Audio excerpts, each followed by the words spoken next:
Comme convenu, aujourd'hui on va parler des batteries de ma moto électrique, donc comment j'ai analysé d'anciennes batteries qui fonctionnaient, comment je suis en train d'en refabriquer des entre guillemets nouvelles, etc. etc. C'est un sujet un peu plus pointu, les batteries, parce que c'est assez complexe, il y aura de l'électronique un peu, de la programmation, etc. Donc si tu te sens un peu perdu dans quelques explications, avance un petit peu et t'inquiète pas, tu pourras reprendre le fil sans souci. Elles avaient déjà des BMS intégrés, donc je me suis dit tant qu'à faire autant les utiliser, sauf que le problème évidemment c'est que c'est pas du tout open source, on n'a aucune documentation, les composants ont même pas de numéro de série, donc j'ai essayé un peu de me dépatouiller, de trouver un moyen de communiquer avec les BMS, de pouvoir interagir avec. On connaît pas les composants, il faut réussir à retrouver ce que c'est comme type de composant, comment ils fonctionnent. La grosse complexité de cette moto, c'est qu'il y a deux batteries. Et ces deux batteries, on peut les mettre ou les enlever comme on veut. Donc on peut la faire fonctionner avec une seule batterie, avec les deux batteries, avec une batterie chargée et une batterie vide, peu importe. Au final, c'était beaucoup trop compliqué de comprendre comment ça fonctionnait et quels composants utiliser. Du coup, je suis reparti d'une feuille blanche et j'ai décidé de créer mon propre BMS.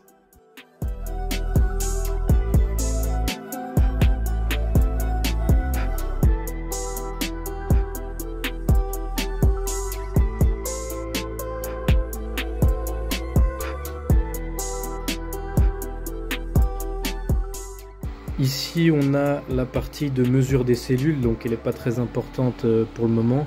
Donc chaque module ici peut mesurer jusqu'à 4 cellules. Là on a le microcontrôleur qui permet de tout piloter, tout superviser. Ici c'est la partie puissance, donc là on va partir de la grosse puissance pour adapter la tension de sortie. Ça sert à charger les batteries entre elles pour qu'elles soient à tension égale aussi souvent que possible. Donc là au lieu de mettre les batteries, j'ai mis un ventilateur à la place. Je me suis mis à 50%, donc ça divise la puissance d'entrée par deux pour la mettre en sortie. Donc là le ventilateur tourne à la moitié de sa puissance. Je le pilote du coup avec le signal 3,3 volts de l'ESP32 ici, le microcontrôleur. On voit ici qu'on a un signal carré à 1 kHz. La particularité du circuit, c'est que j'ai dû utiliser un MOSFET à canal N pour switcher la partie positive du circuit entre les batteries, étant donné qu'elles ont une masse commune. Et ça rajoute une petite complexité. Après, la seule chose qui va changer, c'est qu'au lieu d'alimenter tout ce circuit en 12 volts, il sera alimenté en 120 volts. Ici, je peux passer à un duty de 100%. On voit que le moteur accélère. Donc ça fonctionne parfaitement. Si je me mets à par exemple 20, il va largement baisser. Voilà.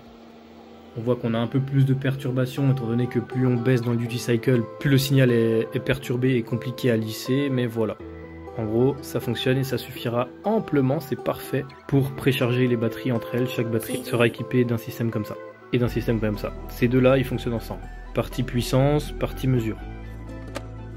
Non, tu rêves pas, je viens de sortir la batterie à 3500 balles de mon congélateur. Pourquoi? Parce qu'il me restait une dernière chose à faire sur ce pack, étant donné que c'est uniquement le circuit qui va pas, mais je peux très bien utiliser les cellules qui sont contenues dans ce carré noir. Seul problème, c'est qu'elles sont noyées dans de la résine, donc c'est impossible à ouvrir et à démonter. Et il fallait quand même que je trouve où sont les capteurs de température, comment ils sont câblés, et en plus, j'ai pu les trouver, voir comment ils étaient câblés, et même trouver de quel type de capteur il s'agissait. Bon, après toutes ces semaines de développement, j'ai reçu un petit colis qui fait plaisir. De JLC PCB, je suis pas sponsorisé, je vous dis direct, j'ai payé le prix fort. Et tac! Ça, c'est les nouveaux bijoux qui vont s'occuper de faire fonctionner correctement les batteries. C'est ce qui va venir remplacer les anciens, comme ça.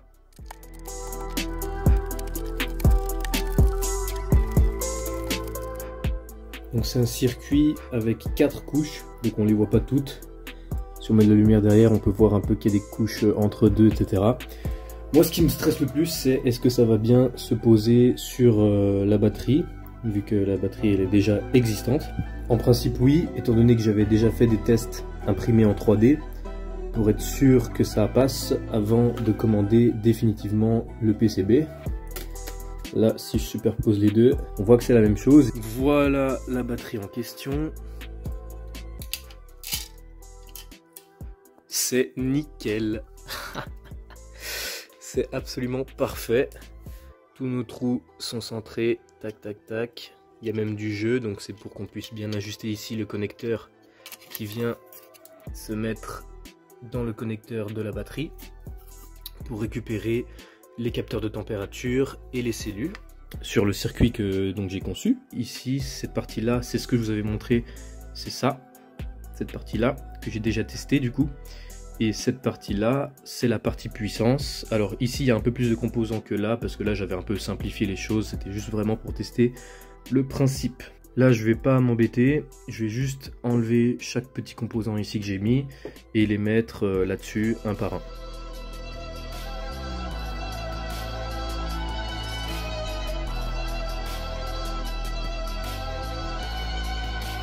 Kitty.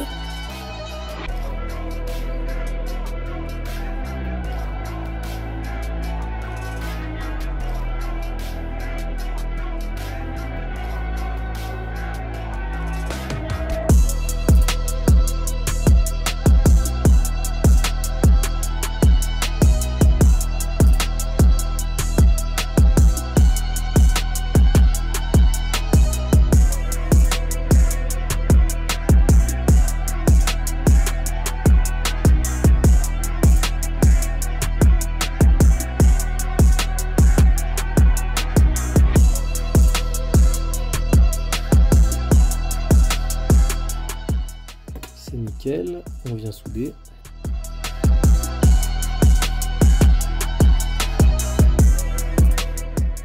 Et voilà, la première alimentation, elle est mise. Ensuite, on doit mettre celle-là. Ça, c'est l'alimentation qui passe de la haute tension aux 12 volts. Le souci, c'est que les composants, ils montent trop haut. Donc, on va tous les enlever, enfin, enlever les deux condensateurs et le potentiomètre de réglage. Le potentiomètre, on va le coucher pour qu'il prenne moins de place. Et les condensateurs, on va aussi les coucher, mais plus loin. Comme ça, ils auront la place d'être à mi-chemin au niveau du circuit.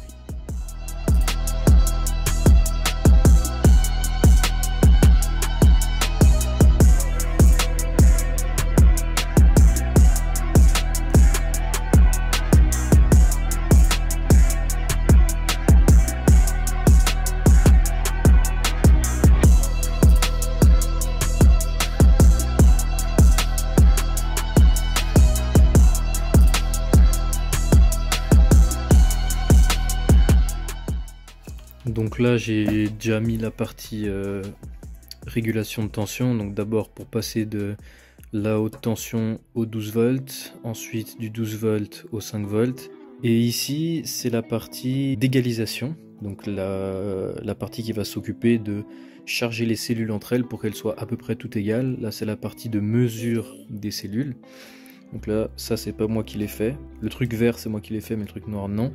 Et là, je suis juste en train de connecter le truc noir à ce que moi j'ai fait. Donc j'avais prévu des petits pads comme ça pour venir me brancher comme je suis en train de faire maintenant. Donc ça, c'est le premier. J'ai pu faire 16 cellules avec.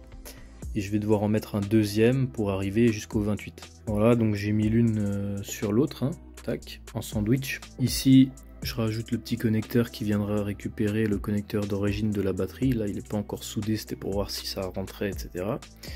Et là, ce qu'on va faire d'assez important pour tous les tests à venir, c'est mettre notre transistor des familles ici, parce que lui, il va nous servir à enclencher le contacteur de la batterie pour pouvoir l'utiliser. J'ai aussi ajouté le connecteur pour le capteur de courant principal de la batterie et le module qui permet de mesurer justement ce capteur.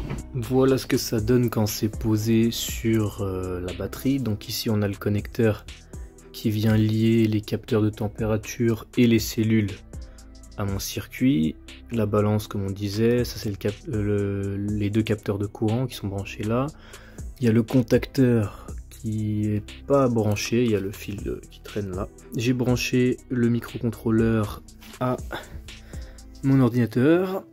J'ai commencé à faire un peu le code qui va lire toutes les données de ces fameux capteurs et de ces cellules. Donc c'est pas un petit code. On voit la tension de chaque cellule. Il y a quelques petites erreurs. Là on voit par exemple qu'il y a 7 volts. C'est parce que j'ai pas encore soudé tous ces modules. Ils sont juste posés dans les petits trous. Donc si on les bouge un peu, bah voilà, ça fait contact ou non. Puis voilà, donc la température, le courant, etc. Tout est là, tout fonctionne. donc on va pouvoir avancer correctement. Donc en fait, ces connecteurs qu'on voit là, ils viennent se brancher dans la batterie ici et ils ressortent sur ce connecteur là. Et ce connecteur là, il est récupéré par le BMS et c'est ça en fait que je dois relier aux bons endroits sur le BMS pour tout faire fonctionner correctement. Donc là j'ai repéré déjà à quoi sert chaque fil. Il faut que j'en rajoute aussi également, que je modifie, etc. etc. Et après ça, j'aurai plus qu'à brancher la batterie et la moto devrait s'allumer lorsque je tourne la clé, comme une moto normale, vous me direz, hein, mais pour moi, c'est un exploit.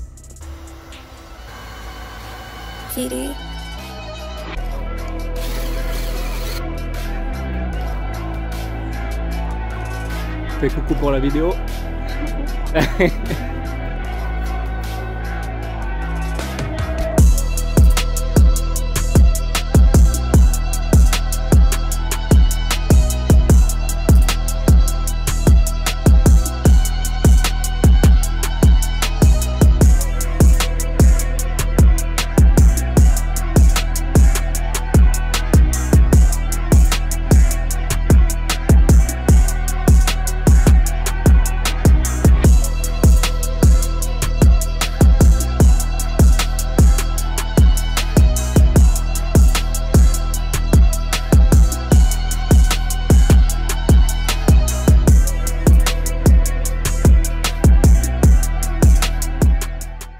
C'est branché et maintenant vous pouvez regarder le tableau de bord.